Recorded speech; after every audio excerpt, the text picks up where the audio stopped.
Hello, everybody, and welcome. My name is Paula Robbins, and I am the founder and creator of Consciouspreneurs International. And I'm so grateful today to be here with Zach Rehder.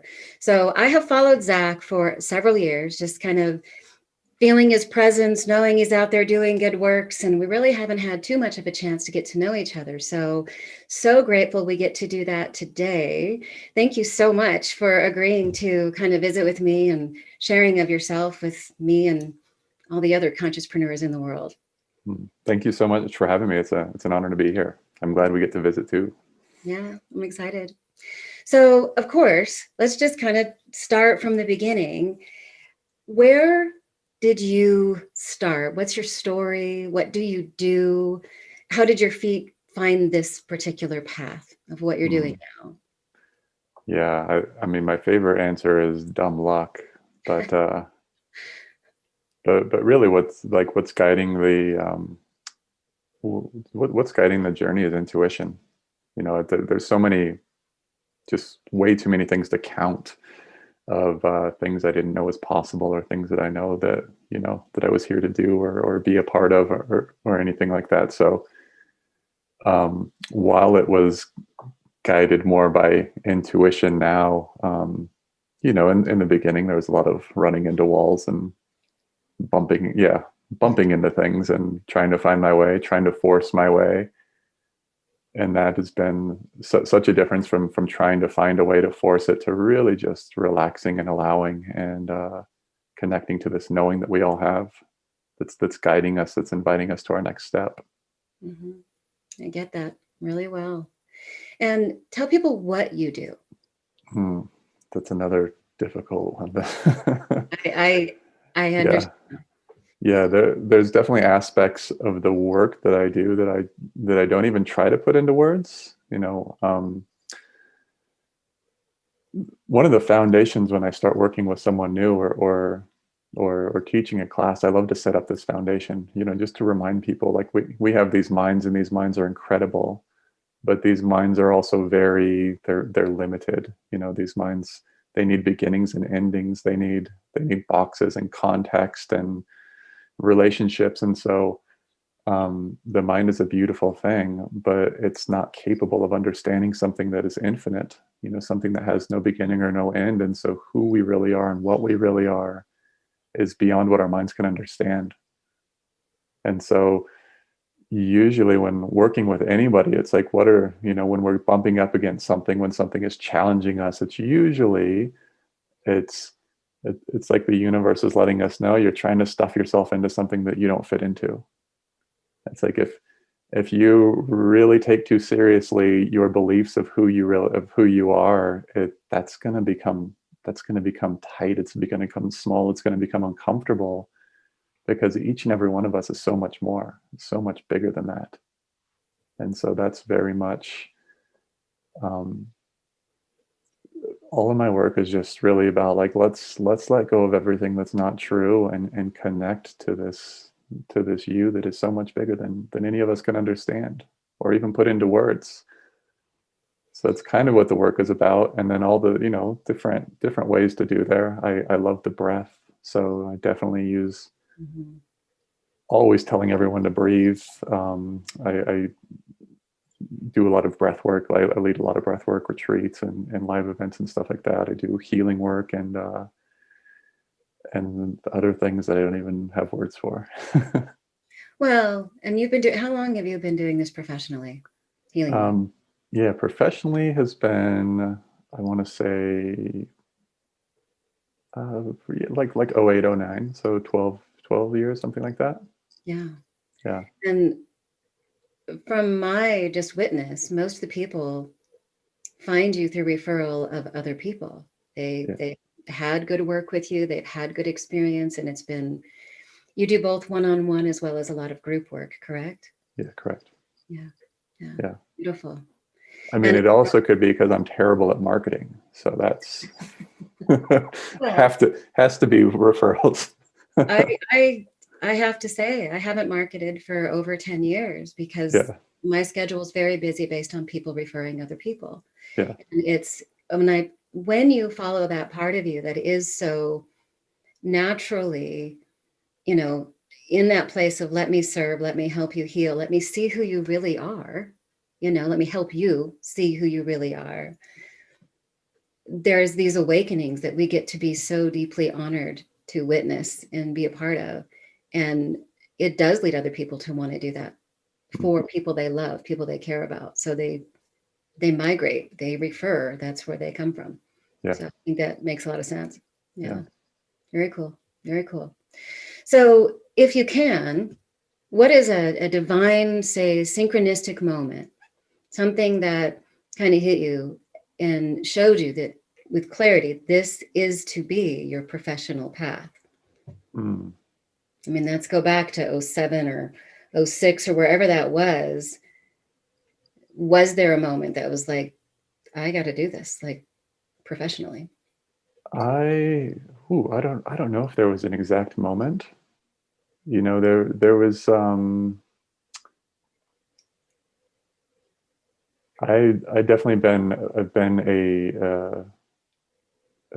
a seeker for sure since I was probably 18 years old. I was just speaking about this to someone else the other day, where it was like, I grew up in a house without religion or much talk about spirituality or anything, and so it wasn't really a thing in my household growing up. And by the time I was 18ish, I just absolutely knew there was something else out there that nobody's talking about, and so that became just this mission to dive into everything I possibly could. And so that was, the next 10, 15 years I spent all my time and energy on just exploration, reading books, taking courses, workshops, seminars, and all that stuff. So, um, one moment, like there's been some moments like later on during the journey. I don't know if there was one moment that put me on the journey though. Okay. Tell me about one of these other moments then. I'm so curious. One of these other moments. Okay. The divine synchronicity piece is fascinating to me because I have so many of them and they're so clear. So I'm always curious about other people who walk our way. What are some of your moments that were just like, oh, there's a little God shot? One of my favorite moments was nothing has been nothing has been the same since. A moment of profound awakening. I was going to get a burrito at Chipotle, the most spiritual place. So pulling into the parking lot, I pull up, I park my car, and all of a sudden I just like lost it. Just I got all of a sudden got hit with like all of these emotions. Like it wasn't sadness, it was like infinite sadness. It was the deepest sadness I'd ever experienced. Depression, despair. I tell it was not a fun place to be in.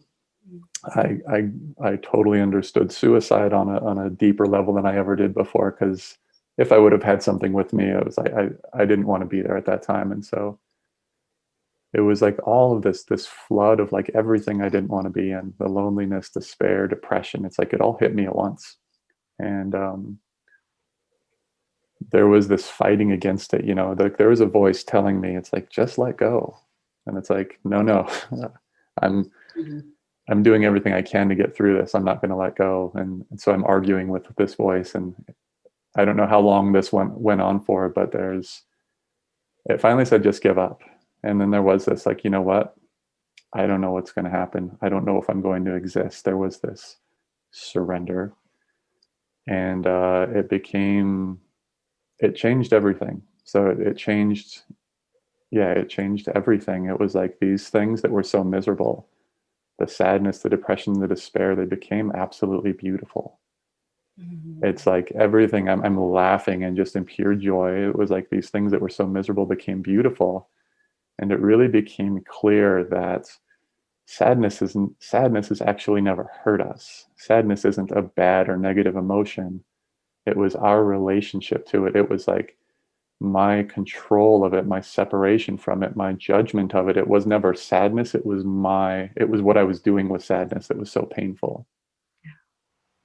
And so, I was already doing healing work at this time. And I realized like up until that point of time, if someone came into my office sad, it was like, oh, let's help you. Let's help you feel better. Because I was still at that place where I still had this belief that sadness was not okay. It was not an okay experience. And so after that moment, it was like, oh my God, sadness is beautiful. If it hurts, you just haven't met it fully yet. It's like we need to open up to it even more. And so it really is, it's like all of these emotions that we've been running from and avoiding, it's like, what if the only reason that they hurt is because we had never really met them fully? Mm-hmm.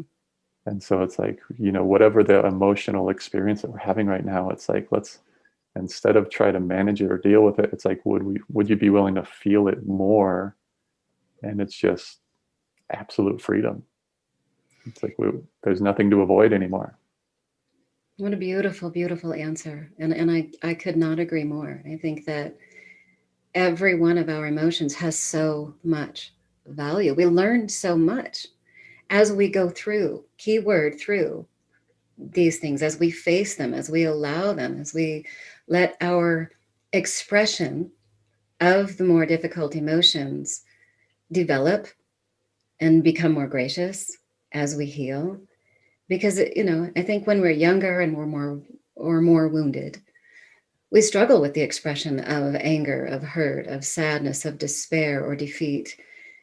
But as we face those things, in whatever walk that becomes, whether it's some form of therapy or spirituality or even just an awakening, Mm-hmm. that's when we start to understand them and process and express them differently, more healthily. Mm-hmm. Beautiful. Very cool. Good And, story. and one of the, I would say one of the biggest obstacles to being with that, again, is our minds that think we know what we're feeling. Oh, this is sadness and I'm sad because of, is so often getting in the way of like what's really happening. Mm-hmm. So I always tell people, it's like there's actual feeling and then there's thinking we're feeling. And it's Mm-hmm. kind of like the more that we understand about what's happening right now, it's kind of like the deeper we are in mind instead of like really in our experience. Right. Well, and I think our experiences offer us so much value if we allow them. We spend a lot of time trying to run from the stuff that hurts or that Yeah, is difficult, when in fact it has a purpose. And it absolutely. doesn't mean it's comfortable when you're in it, but No. it is comfortable when you face it and you start to understand it and you heal it and you can reflect. I mean, I look back on so much of my own background and I call it my credentials. Part of the reason that I do the work I do is because I recognize what it's like to get through to the other side and to heal. And I just want other people to know what that is. Yeah. Because it's been a arduous and difficult and amazingly beautiful journey, you know? So yeah, cool. So share with us a story or a moment, if you will, of somebody that you've worked with and you've gotten to witness their awakening. Oh, yeah. I just wrapped up a 4-day retreat here in Sedona, so people were popping all over the place. Yeah, I bet. Um, Beautiful. There was a veteran of 23 years that had all kind like PTSD and that stuff, and it's been doing work like it had cleaned up so much of it, but it was finally like we got to this place this weekend where there was just like the heart opening, just like the wide open, you know, no words for that experience. A handful of other people, just the most profound, like shifting of experience. One of those was someone who had a severe bout with depression when they were younger, and it was like depression did not, it took them to some pretty dark places. Yeah. And some harsh consequences earlier in life, and there was still like this wall up to depression. It's like, I don't want to, it's like if it even starts to come up, it's like manage, control, handle it. And so that we went into that, and it opened up everything, Mm-hmm. Mm-hmm. because this idea too that that it's ever going to be the same. Because it's like when we meet an emotion or an experience from like a shut down place, which is where we kind of all met so many of them from when we were younger, early in our lives, so from such a shut down place. It's like every time we can meet it from a place of more openness, from a place of more relaxation, with while we're breathing this time, because the first time we weren't. Yeah. It's like every time we can meet it from a more open place, it's not the same experience.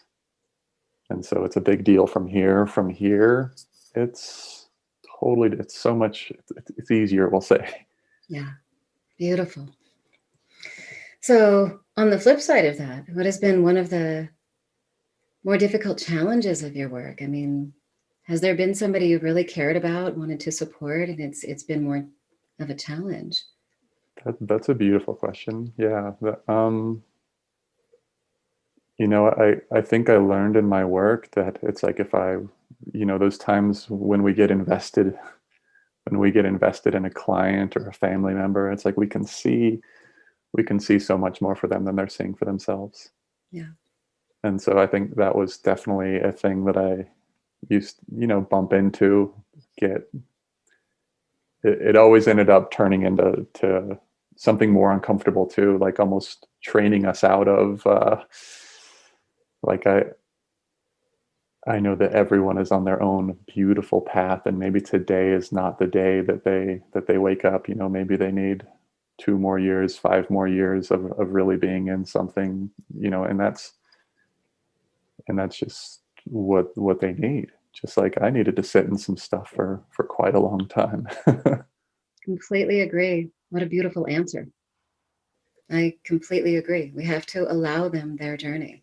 Yeah. And sometimes we get the honor of being a part of the healing and awakening. And sometimes we have to allow them to establish that walk, whatever way it goes. Yeah. Yeah, beautiful. So, I do these conversations for the sake of supporting other consciouspreneurs. We're entrepreneurs. We've got this desire to serve the greater good, and we walk in this level of consciousness together. And at the same time, this is also running a business. So what would be, now that you've been doing this for over a decade, what is one piece of advice you'd offer to the consciouspreneurs of the world relative to their growth, their prosperity, their success as a consciouspreneur? Yeah. Beautiful. Uh, right now the advice that's coming in is like, take care of yourself. Yeah. Like make taking care of yourself your number one priority. And it's this funny thing that happens. Again, I know, I remember like in the beginning, it's like I'm trying to like do so much stuff and just trying to stay busy, and it was like, if you just take care of yourself, everything else lines up. It's like we take care of ourselves, take care of our nervous system. It's like be able to slow down and relax. And intuition is so easy and available. The more wound up we get, the more in our head, the faster that we're going. It's like, it seems, when people think they don't have access to their intuition, it's usually because they're trying to find it in their mind. Right. They're so wound up, and it's like, wait, slow down and relax. And a lot of times we know that there's not even a step to take right now. I was just going to spin my wheels all day to try to create something, and it wasn't even time to do anything yet. And so like this, it's like taking care of ourselves. There's absolutely nothing more important. And it just opens doorways that we didn't even know is available. And so, my two favorite practices in the world are breathing and relaxing. Because we can only connect to the breath, right? It's like you can't breathe yesterday and you can't relax tomorrow. And so it's like, as we start breathing, connecting to the breath, softening and opening our bodies, it's like we automatically become more present. It's so awesome. Every time that you say it, I catch myself, I need to breathe. Those are two pieces of advice I offer to quite a few people. Breathe in light and just be still, get quiet. Find your quiet, So it's same thing, different language. Absolutely. And there's a beautiful, just a check-in, like, we'll notice it's like when we're really present, when we're like fully with this moment, it's like the breath is happening. It's like there is this connection to the breath. There is this relaxation in the body. And then if I also convince you, it's like, hey, let's start worrying about next week. And you actually go into that, yeah, let's start worrying about next week. It's like there's going to be a tension that shows up in your body, and there's going to be a shallow or disconnected breath.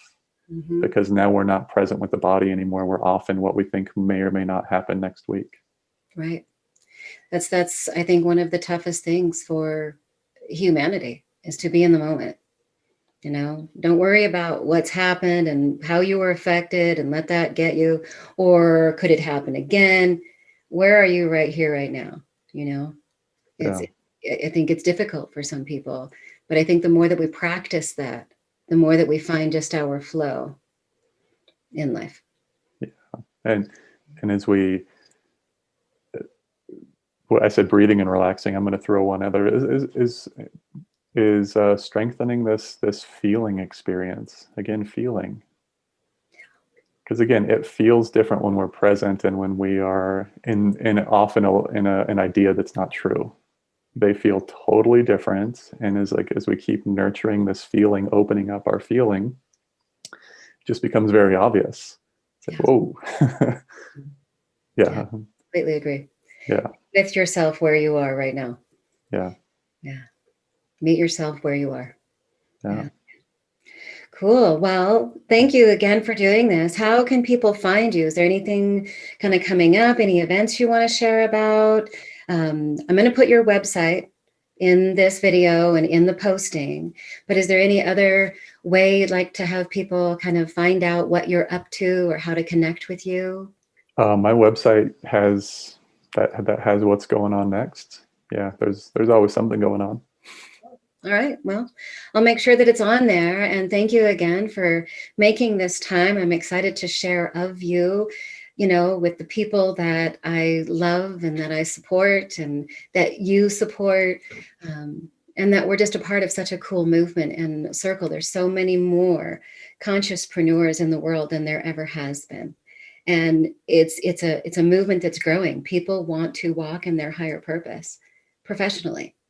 So it's been really cool to kind of create this movement and gathering and, support people in this way by introducing them to people like you who've been doing this successfully for a long period of time. So thank you. Thank Really you. cool to have you. Thank you. It's been an honor to be here. You bet. All right. Take care. You too. Thank you.